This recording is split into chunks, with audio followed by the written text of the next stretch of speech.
ازيك يا ابو الصحاب؟ عامل ايه؟ والله العظيم ليك وحش بقى يا راجل، ما اشوفكش من يوم 11 سبتمبر. وده كلام برضه. النهارده 5 اكتوبر 2025، الساعه في دلوقتي 2 الظهر. يعني زمان اخوك الصغير راجع من مدرسته جري هيموت ويوريك رسمه النهارده بمناسبه حرب اكتوبر طبعا. وهي رسمه عاديه جدا، يعني انت بالتاكيد رسمتها قبل كده. عباره عن شمس بتضحك في اقصى الزاويه الشمال مطلعه اشعه على بيت تصميمه امريكاني كده وراسه مثلث طالع منه جنود ماسكين علم مصر، وعلى جنب كده في جندي اسرائيلي متقطع واحيانا محطوط فوق راس المثلث. ويبدا يحكي لك عن كم المعلومات اللي عرفها النهارده، وانه قد ايه فخور اننا كنا رجاله وقفنا وقفه رجاله لما غلبنا اليهود ولاد الكلب. بل ويسالك ويسال نفسه كمان، هو احنا ليه ما نكررهاش تاني دلوقتي؟ ده احنا اخواتنا بيموتوا كل يوم، يعني ما نروح نحل معاهم ليه؟ لا، الشيء ده اللي بيرجعك بالزمن لما انت كنت في نفس سنه وكان عندك نفس الحماس، لما كنت بتسمع عن بساله الجنود المصريين وابداعات سلاح الطيران والارقام القياسيه اللي حققها الجيش المصري كاول جيش مصري وعربي يحققها في التاريخ.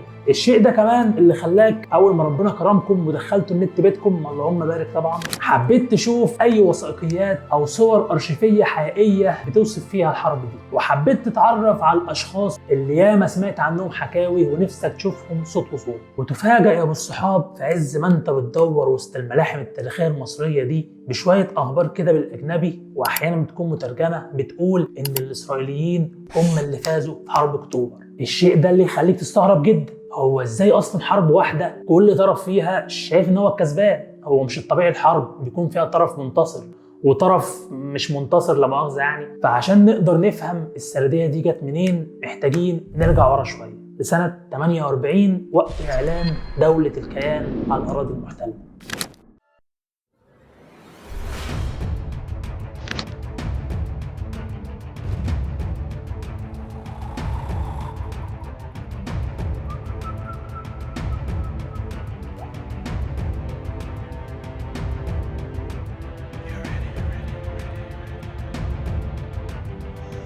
من بعد 48 واعلان دوله الكيان على الاراضي المحتله، العرب انقسموا نصين، نص شايف ان الحل اكيد في السلاح والمواجهه، ونص تاني شايف ان السياسه والتحكيم الدولي هم اللي هيرجعنا الاراضي. وفي خلال الاثنين دول كانت مصر ما بين فكي الراحه زي ما بيقولوا، ما بين انها بتتعاقب بمحاولات نهوضها بالبلد زي تاميم قناه السويس، وما بين انها تتعاقب برضه نظير جدعنه عملتها مع اليمن بين الجمهوريين والملكيين في حرب استنزفت الجيش بشكل كبير. الاف الجنود اتشدوا لجبال اليمن، بالتالي السلاح اتاكل والاقتصاد انهار اكتر ما هو كان منهار قبلها، في الوقت اللي كان فيه اسرائيل بتستعد وبتجهز لاي مفاجاه ممكن تحصل، وبتسلح نفسها باحدث طيارات ميراج من فرنسا ودعم امريكاني من ورا الستاره. ده غير كمان العدوان الثلاثي يا ابو الصحاب زي ما قلت لك سنه 56 لما بريطانيا وفرنسا واسرائيل الثلاثه اعلنوا هجوم على مصر بعد ما ناصر اعلن تاميم قناه السويس.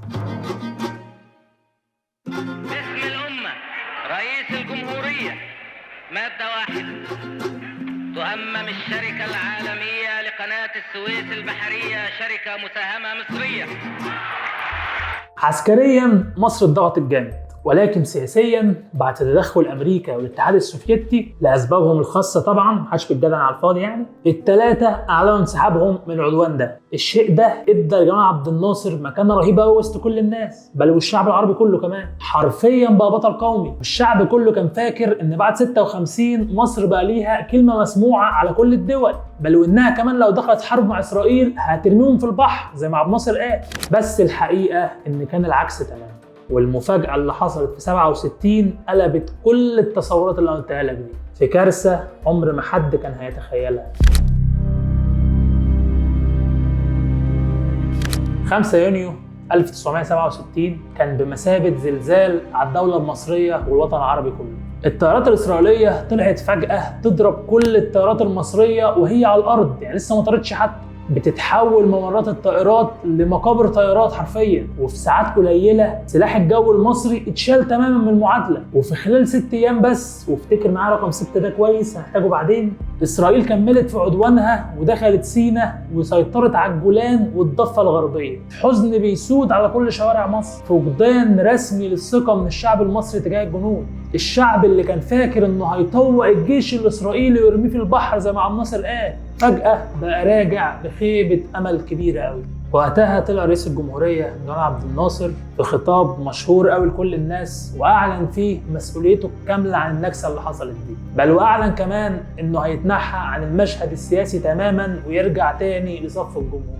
لقد قررت ان اتنحى تماما ونهائيا عن اي منصب رسمي واي دور سياسي، وأن أعود إلى صفوف الجماهير وأدي واجبي معها كأي مواطن آخر.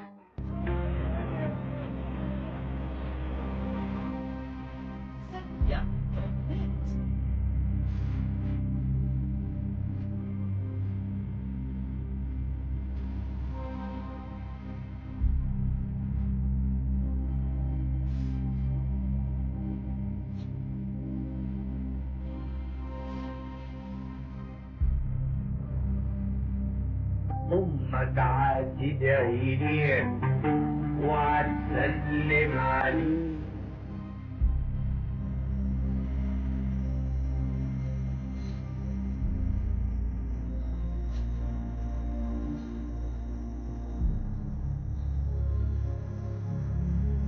فالكلمات البسيطة دي تفهمك كويس قوي رد المصريين على جمال كان ايه. وطبعا قالوا له لا يا جمال، اللي احنا بدأناه سوا لازم هننهيه سوا، وبالتالي مصر تبدأ تعيد بناء الجيش من الصفر حرفيا، من حيث تدريب وتسليح ومساعدات من الاتحاد السوفيتي، في محاولة لإعادة ثقة الجندي المصري في نفسه وثقة كل المصريين فيه. وتتفق أو تختلف مع جمال عبد الناصر، لكني هستشهد بجملة مهمة قوي بدأت من عندي، وهي أن ما أخذ بالقوة لا يسترد إلا بالقوة. ومن وسط الانهيار ده اتولدت عقيدة وفكرة في ذهن كل المصريين، إن الرد ما ينفعش يكون بالكلام، بل الرد لازم يكون بالنار. وهنا هنبدأ فصل جديد في حكايتنا هيتسمى بعدين بحرب الاستنزاف.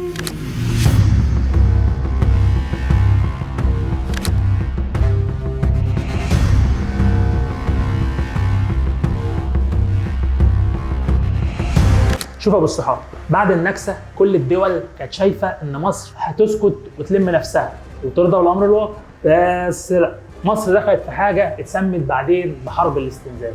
ودي بقى يا ابو الصحاب يعني مش مجرد طلق نار هنا ولا كمين هناك، لا لا خالص، دي كانت مدرسه كامله في حروب العصابات. اول حاجه خلت اسرائيل تتجنن مننا، وهي كانت اغراق المدمره ايلات في اكتوبر 67. تخيل معايا كده ان قطعه بحريه عملاقه تغرق قدام بورسعيد بصاروخ متشال على زرق مطاطي. العالم كله بدا يقول مستحيل، دي حاجه اول مره تحصل، ازاي مدمره بالحجم ده تتدمر بصاروخ من على قارب صغير؟ ولو كنت فاكر ان المصريين اكتفوا بالعمليه دي تبقى اكيد غلطان. عمليه اخرى اتسمت لسان التمساح. اللواء ابراهيم الرفاعي أسطورة الصاعقة المصرية عبر القناة برجالته وهجم على نقطة إسرائيلية محصنة جدا، ودي كانت رسالة قوية جدا من سلاح الصاعقة المصرية بعد استشهاد الفريق عبد المنعم رياض. جت التعليمات لمجموعة 39 انها تنتقم للشهيد البطل عبد المنعم رياض. ابراهيم الرفاعي ادى امر برفع ضربة مدفعية، اترفع ضربة مدفعية، بدأنا نهاجم، بدأنا نتعامل معاهم بالأسلحة اللي معانا، إلى درجة بدأنا نتعامل معاهم بالسلاح الأبيض اللي هي الخناجر، إلى أن قضينا على قوة الموقع كاملا. دخلنا بقى على المناطق الإدارية ولعناها، نزلنا العلم الإسرائيلي، رفعنا العلم المصري، ولعنا المنطقة الموقع كله. وكانت رسالة لإسرائيل وكل الدنيا إننا عمرنا ما هنسكت على حقنا.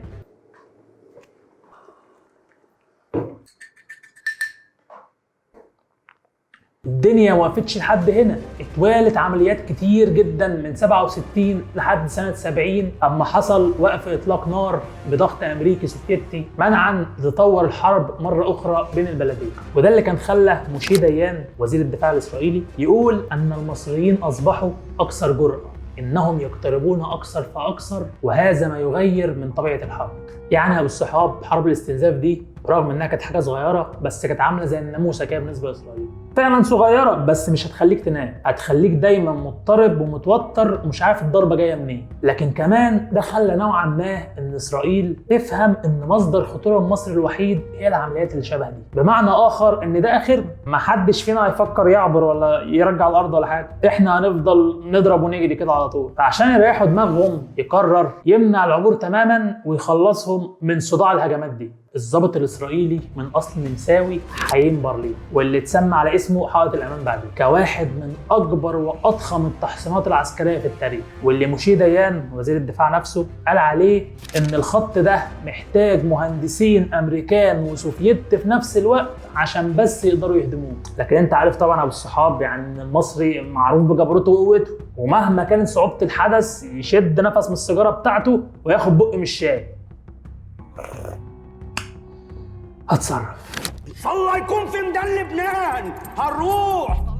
بعد سنة 1970 الدنيا في مصر اتشقلبت شوية. صحيح حصل وقف إطلاق نار سنة 70 زي ما أنا قلت لك، لكن عبد الناصر اللي كان شايل مشروع الأمة كله على كتافه واللي كان حرفيا زعيم الأمة دي يرحل عن عالمنا بشكل مفاجئ. فقدت الجمهورية العربية المتحدة، وفقدت الأمة العربية، وفقدت الإنسانية كلها رجلا من أغلى الرجال وأشجع الرجال وأخلص الرجال، هو الرئيس جمال عبد الناصر،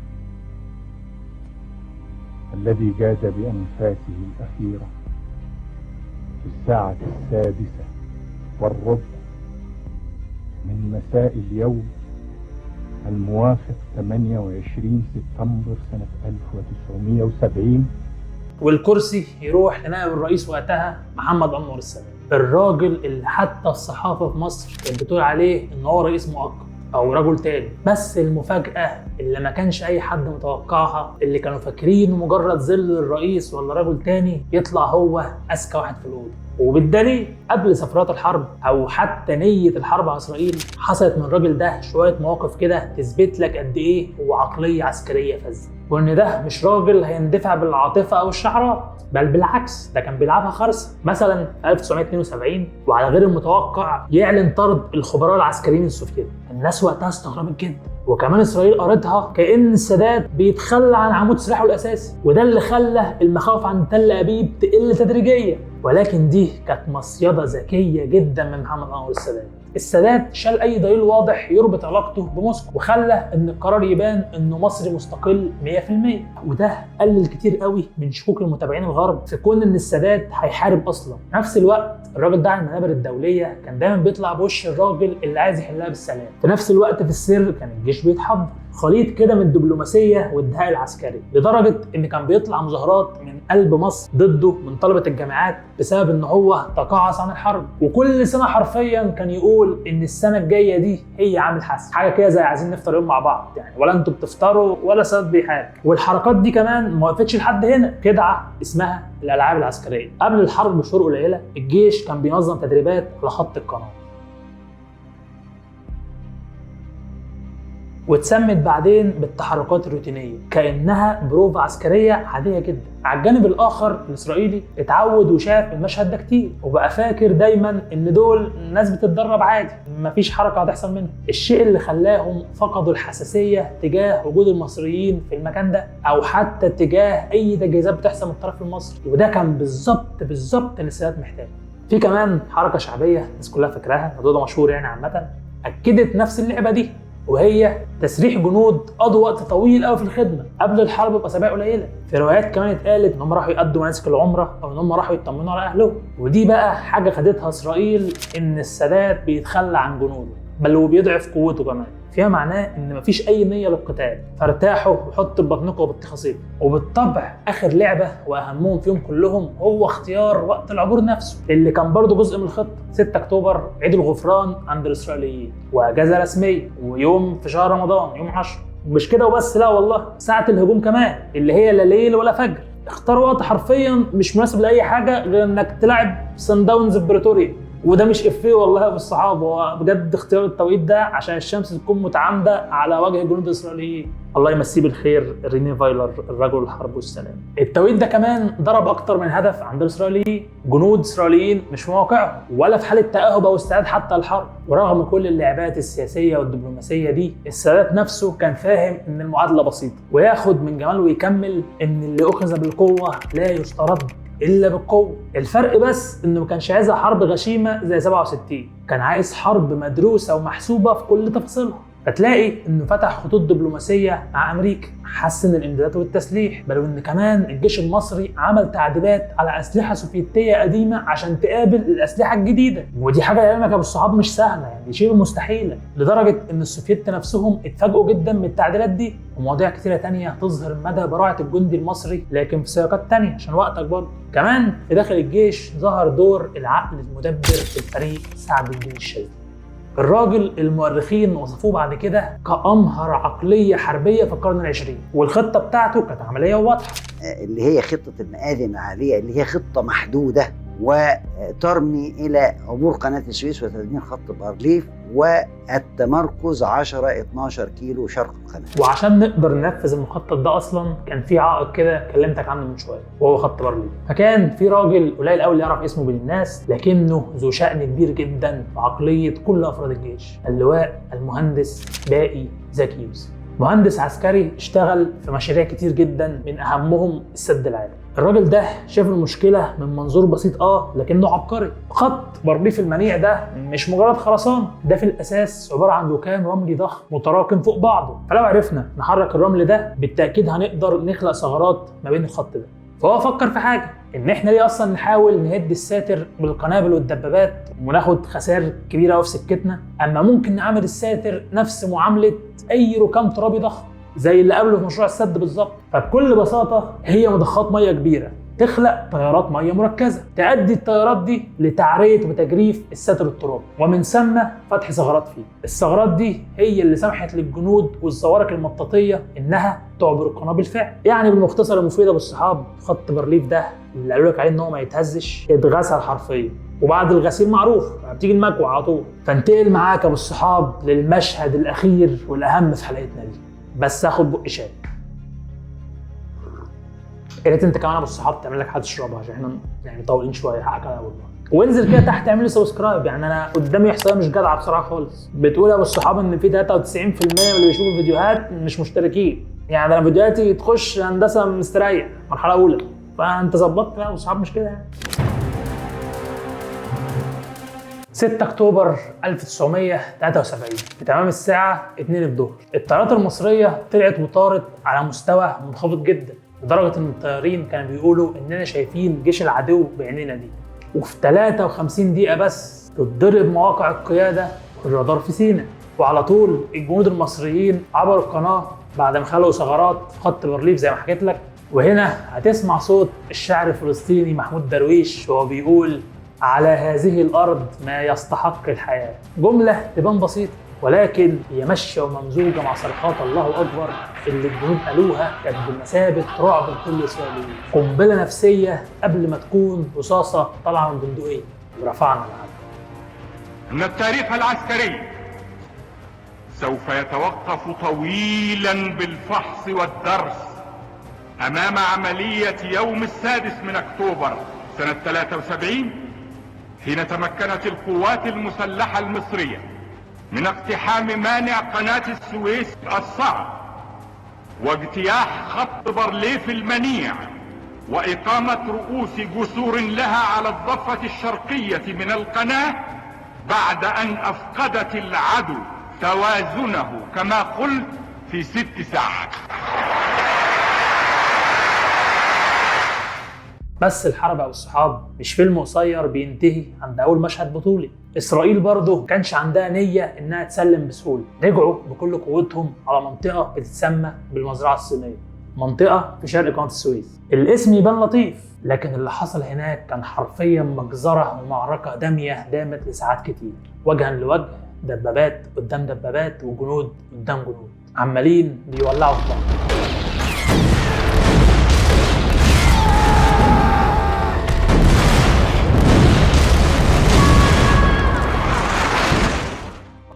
يوضح لك مدى وحجم المعركة دي إنها اتصنفت كأكبر معركة دبابات بعد الحرب العالمية الثانية. واللي يديك فكرة كمان عن حجم الخسائر اللي قابلتها إسرائيل هو كلام المؤرخ العسكري الإسرائيلي شيمون جولان في كتابه حرب يوم الغفران، لما كتب إنها واحدة من أعنف وأشرس المعارك في تاريخ إسرائيل كله بسبب سوء تقدير لقدرة المصريين. فأنا عايزك تتخيل أنت خصمك نفسه شايف المعركة بالشكل ده.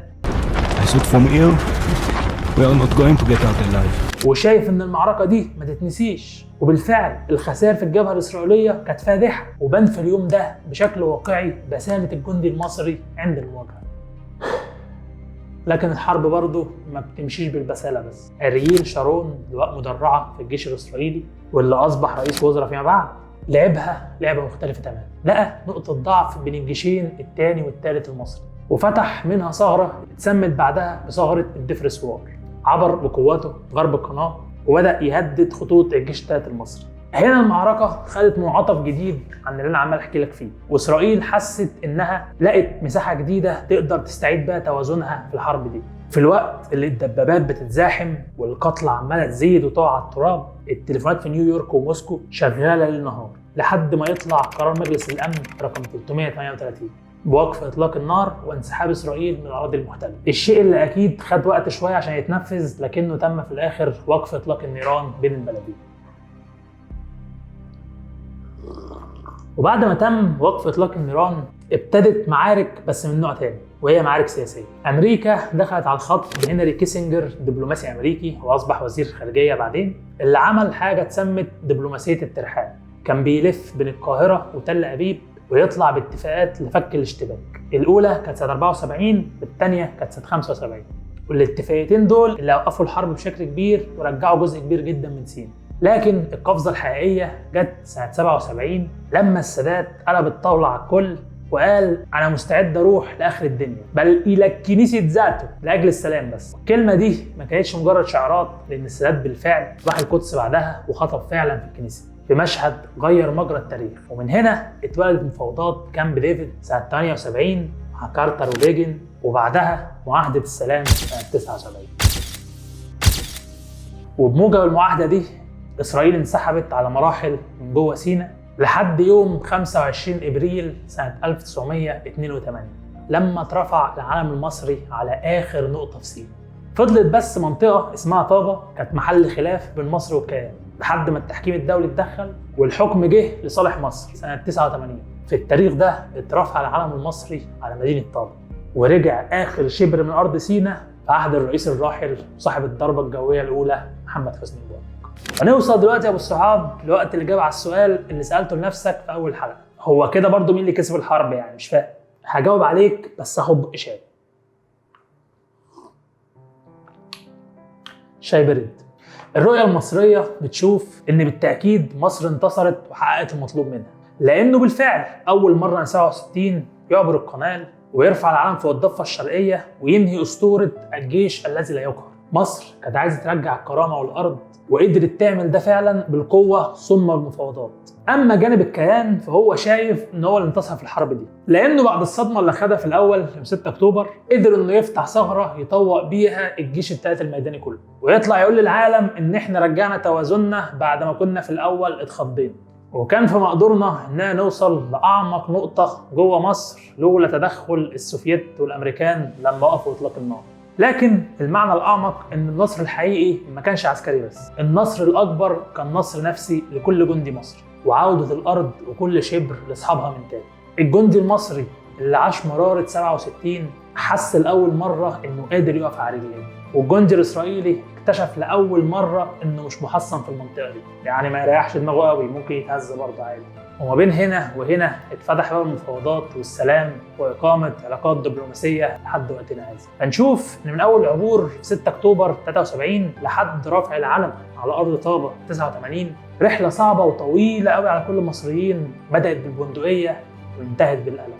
لكن الهدف من أول لحظة لحد آخر لحظة كان دايما واحد، إن كل ذرة رمل ترجع، حق العساكر المصريين يرجع، حق أولاد الفلاحين يرجع، حق إخواتنا وحق بنينا يرجع، وكل العالم يعرف دول مين.